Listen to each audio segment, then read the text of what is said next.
మాతృదేవోభవ. నేను మీ డాక్టర్ శ్రీధర్.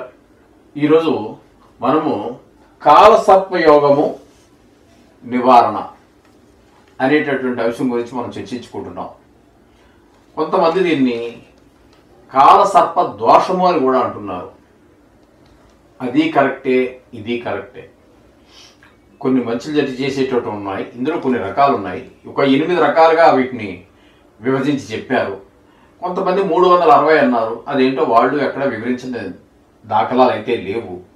మనకు లభించినంత వరకు 8 రకాలు ప్రముఖంగా ఉండేటటువంటివి ఈ కాలసర్పదోషాలు, యోగాలు.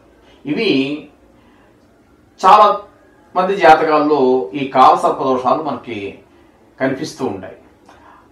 అది యోగం అనొచ్చు, దోషం అనుకోవచ్చు, ఏదైనా కావచ్చు. దాని ఫలితాలు కూడా మనం చెప్పుకుందాం. అది ఒక్కొక్క దాన్ని మనం వివరించుకునేటప్పుడు దాని ఫలితాలు ఏ విధంగా ఉంటాయి అనేది తెలుసుకుందాము.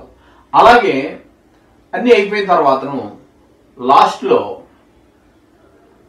ఈ నివారణ ఉపాయాలు కూడా, దానివల్ల కలిగే ఫలితం ఏంటి. ఒకవేళ మంచి అయితే పర్వాలేదు, వెల్ అండ్ గుడ్, మంచిది, చాలా శుభం. ఒకవేళ మంచిది కాదు, మనకు చెడు చేసేటటువంటి ఉంది, దాన్ని ఎలా నివారించుకోవాలి ఆ దోషాన్ని అనేటటువంటి విషయాల గురించి కూడా మనం చర్చించుకుందాం. అయితే అది లాస్ట్లో చర్చించుకుందాం. అన్నీ అయిపోయిన తర్వాత 8 రకాలుగా వీటిని మనం పెద్దలు చాలామంది జాతకాల్లో కనబడేవన్నీ కనబడుతున్నాయి. కొంతమంది చాలా ఎక్కువ చెప్పినప్పటికీ అవన్నీ ఎక్కడ మనకి కనిపించడానికి అవకాశం కూడా లేదు. ఎందుకంటే అక్కడ ఉన్నటువంటి రాసులే 12, 360 అంటే దానికి ఎలా చెప్పాలో కూడా అర్థం కావట్లేదు. అయితే దీనిలో సవ్య, అపసవ్య అన్ని రకాలుగా మళ్ళీ కూడా మనం చెప్పుకోవచ్చు. సవ్య కాలసర్ప దోషము, అపసవ్య కాలసర్పదోషము అని చెప్పేసి కూడా వీటిని మనం తెలియజేసుకోవచ్చు. వీటి వల్ల కలిగేటివి కొంతమందికి చాలా యోగాన్ని ఇస్తాయి. ఆ జాతకుడికి చాలా మంచి ఫలితాలు ఇచ్చేటటువంటి ఉన్నాయి, ఉన్నత స్థితికి తీసుకుపోతాయి. చాలా గొప్పవాళ్ళ జాతకాల్లో కూడా ఉన్నాయి ఇవన్నీ. అలాగే మనిషిని ఏమాత్రం ఎదగనివ్వకుండా కూడా అడ్డుకుంటూ ఉంటాయి. అటువంటి సందర్భాలలో తప్పకుండా మనం దోషాలకి నివారణ చేసుకోవాల్సి ఉంటుంది.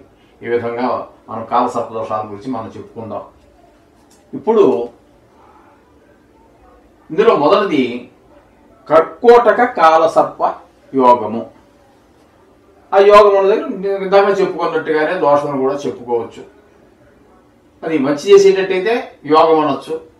ఒకవేళ అది ఎవరి జాతకంలో కనపడుతుందో వాళ్ళకి ఉపకారం చేయకపోగా అపకారం జరిగినట్టయితే దాన్ని మనం దోషంగా పరిగణించుకుంటూ ఉంటాం.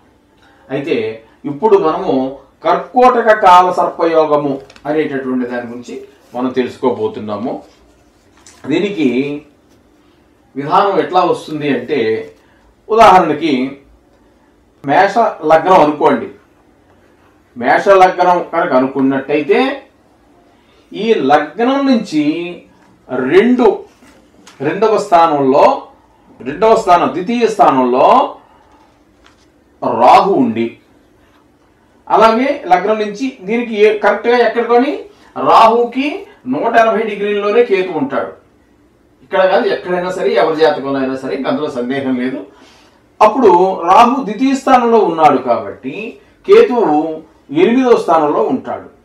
ఎందుకంటే 7వ స్థానం కాబట్టి 1, 2, 3, 4, 5, 6, 7 ఇక్కడ కేతు ఉంటాడు. ఈ రాహుకేతువుల మధ్యలోనే మొత్తం గ్రహాలు, రవి అనుకోండి, చంద్రుడు అనుకోండి, కుజుడు అనుకోండి, బుధుడు అనుకోండి, శుక్రుడు అనుకోండి, శని, ఏమన్నా మొత్తం అన్ని గ్రహాలన్నీ ఇక్కడే ఉంటాయి. ఇదంతా ఖాళీగా ఉంటాయి. ఇవన్నీ కూడా మనకి ఖాళీగానే ఉంటాయి. ఈ ఖాళీగా ఉండడాన్ని, ఈ మధ్యలోనే రాహువుకి కేతువుకి మధ్యలోనే గ్రహాలన్నీ ఇరుక్కుపోయి ఉంటాయి. కాబట్టి దీన్ని కర్కోటక కాలసర్ప యోగము లేదా దోషము అని చెప్పేసి అంటూ ఉంటారు. దీని ఫలితం ఈ జాతకుడి మీద ఏ విధంగా ఉంటుంది అనేటటువంటి దాన్ని మనం తెలుసుకునేటువంటి ప్రయత్నం చేసినట్టయితే ఇక్కడ మీకు ఈ జాతకుడికి అభ్యుదయం అనేటటువంటిది అభ్యుదయం కనబడుతుంది. అతని జీవితంలో అభ్యుదయం ఉండదు. ఉద్యోగంలో పదోన్నతి కూడా కనిపించదు. వ్యాపారాల్లో నష్టం, మిత్రులతోటి కొంచెం విరోధాలే కానీ ఓ సఖ్యత లేకపోవడం, ఇట్లాంటి ఫలితాలన్నీ కూడా ఈ కర్కోటక కాల సర్ప యోగం వల్ల ఇప్పుడు మనం ఇన్ని చెట్లే చూపిస్తుంది కాబట్టి దీన్ని మనం దోషంగా చెప్పుకోవచ్చు. ఈ విధంగా కర్కోటక కాల సర్ప యోగం అనేది సైలెంట్ గా పెట్టేసేయండి, దాన్ని లేకపోతే తీసేసేయండి, మరేం పర్వాలేదు. ఎందుకంటే ఎవరికి ఉపయోగపడట్లేదు ఈ జాతకుడికి. అందుచేత కర్కోటక కాల సర్ప యోగం అని చెప్పేసి ఈ దోషాన్ని మనం కర్కోటక కాల సర్ప దోషంగా పేర్కొంటాము. అందుచేత దీనికి ఏది మంచి జరగనప్పుడు ఏమవుతుంది అంటే తప్పకుండా దీన్ని మనం ఇంకో రకంగా కూడా కొంతమంది చెప్తూ ఉంటారు నిష్ణాతులైనటువంటి వారు. లగ్న కాల సర్పదోషము అంటే రాహుకేతువుల మధ్యలో అన్ని గ్రహాలు ఉండటం కరెక్టే, కానీ ఈ మిగతా గ్రహాలన్నిటికంటే ఈ లగ్నం అనేటువంటిది బయట ఉంది. రాహుకి కేతువుకి బయట ఉన్నది లగ్నం కదా. అందుచేత దీన్ని లగ్న కాల సర్పదోషం అని కూడా చాలా మంది చెప్తూ ఉంటారు. దీనివల్ల ఫలితం అయితే మాత్రం ఇంతే, పేరైతే మార్చుకోండి, కానీ ఇక్కడ ఇదే ఫలితాలు వస్తూ ఉంటాయి. ఈ దోషం ఈ కాల సర్ప దోషం ఉన్నటువంటి వాళ్ళకి దీని పరిష్కారం అనేటువంటిది మామూలుగా కాల సర్ప నవనాగులు కొంతమంది చేస్తూ ఉంటారు. లేదు ఈ నాగ ప్రతిమలు కూడా కొంతమంది సర్పం చేస్తూ ఉంటారు. కొంతమంది కాళహస్తి వెళ్ళి కాళహస్తీశ్వరుని గుళ్ళో కాలసర్ప దోషానికి ఏవో పూజలు చేస్తూ ఉంటారు. అక్కడ చేయించుకోవటం కానీ, లేదా మన ఇళ్ళ దగ్గర చేయించుకోవటం కానీ, మన గుళ్ళలో చేయించుకోవటం కానీ, అక్కడికే వెళ్ళాలని ఏం లేదు. అందరికీ అన్ని సాధ్యపడే విషయాలు కాదు. ఎక్కడ ఎవరికి ఏ విధంగా ఉంటే ఆ విధంగా ఆ రాహుకి కేతువుకి పూజ చేసుకోవటం అనేటువంటిది చాలా ముఖ్యమైనటువంటి పరిష్కారం. అది చేసుకున్నట్టయితే ఆ వాటి యొక్క సాంద్రత తీవ్రత తగ్గి మనం చేయబోయేటటువంటి పనుల్లో ముందుకెళ్ళేటువంటి అవకాశాలు చాలా ఎక్కువగా కనిపిస్తూ ఉంటాయి. ఈ విధమైనటువంటి పరిష్కారం చేసుకున్నట్టయితే మీకు చాలా చక్కటి ఫలితాలు వస్తాయి. అంచేత మీకు ఈ వీడియో కనుక నచ్చినట్టయితే కాస్త సబ్స్క్రైబ్ చేసుకోండి.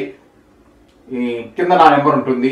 మీకు ఇలాంటి పూజలు ఏమైనా చేసుకోవాల్సి ఉన్నట్టయితే మమ్మల్ని సంప్రదించవచ్చు. మా దగ్గరికి తరచుగా జరుగుతూనే ఉంటాయి పూజలన్నీ. అప్పుడప్పుడు మీలాంటి వాళ్ళు ఎవరైనా చెప్తేనే చేస్తూ ఉంటాము. ప్రత్యేకించి మేమేది ప్రోగ్రాం పెట్టి 10 మందిని దీనిలో పిలిచి చేసేది ఏమి ఉండదు. పర్సనల్ కాకపోతే మీరు ఇంటి దగ్గర చేసుకుంటే ఇంటి దగ్గర, మా ఇంటి దగ్గర అయితే మా ఇంటి దగ్గర మా ఇంటి దగ్గర ఉన్నటువంటి గుళ్ళో ఈ విధంగా పూజ చేయడం జరుగుతూ ఉంటుంది. మీకు ఏమైనా ఉన్నట్టయితే మా నెంబర్ కూడా మీకు స్కూల్ కనిపిస్తూ ఉంటుంది స్క్రీన్ మీద, సంప్రదించవచ్చు. ఓకే, శుభం భూయాత్.